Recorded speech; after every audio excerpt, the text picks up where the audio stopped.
Praise the lord అండి. దేవుని దయ వల్ల మీరందరూ క్షేమంగా ఉన్నారని ఆశిస్తున్నాను.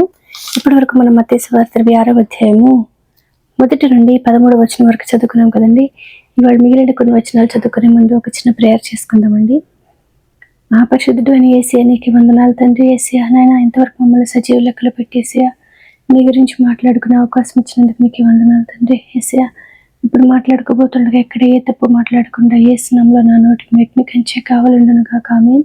యేసు నామములో అడుగుచున్నాం తండ్రి. ఆమేన్. ఇప్పటి వరకు మనం తెలుసుకున్నాం కదండి. యేసయ్య భోజనానికి కూర్చున్నప్పుడు ఒక స్త్రీ ఎంతో విలువ కలిగిన ఒక అత్తరుని తీసుకుని వచ్చి యేసయ్య తల మీద పోసిందంట కదండి. దాన్ని చూడగానే అది ఎంతో విలువదని గమనించిన యేసయ్య యొక్క శిష్యులు ఏం చేస్తున్నారండి, ఆ స్త్రీని గద్దిస్తున్నారు కదండి. ఇది అత్తరుని ఎందుకు ఇలా వేస్ట్ చేసావు, అది కనుక మాకు ఇచ్చి ఉండుంటే మేము దాన్ని అమ్మి వచ్చిన డబ్బుతో పేదవాళ్ళకి ఎంతో సహాయం చేసేవారం కదా అన్నట్టు ఆ స్త్రీని ఆ శిష్యులు కోపపడితే యేసయ్య కోపపడిన ఆ శిష్యులని గద్దించారు కదండి.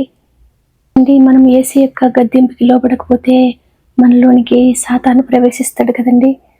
మనలోనికి ప్రవేశించిన సాతాను మన జీవితాన్ని నాశనం చేసే సలహాలనే మనకి ఇస్తూ ఉంటాడు కదండి. అదేవిధంగా ఇక్కడ ఇస్కరియోతు యూదాకు కూడా జరుగుతుంది కదండి. మనం చూద్దామండి. మత్తయి సువార్త 26వ అధ్యాయము 14వ వచనము.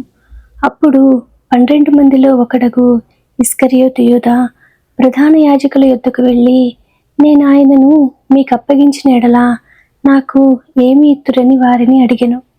అందుకు వారు 30 వెండి నాణెములు తూచి వానికి ఇచ్చిరి. వాడు అప్పటి నుండి ఆయనను అప్పగించుటకు తగిన సమయము కనిపెట్టుచుండెను.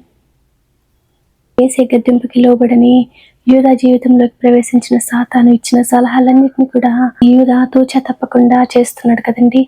సాతాను ఇచ్చిన సలహాలని పాటిస్తున్న యూదా యొక్క జీవితము ఎటువంటి మలుపు తిరిగిందో మనము నెక్స్ట్ వీడియోలో తెలుసుకుందామండి.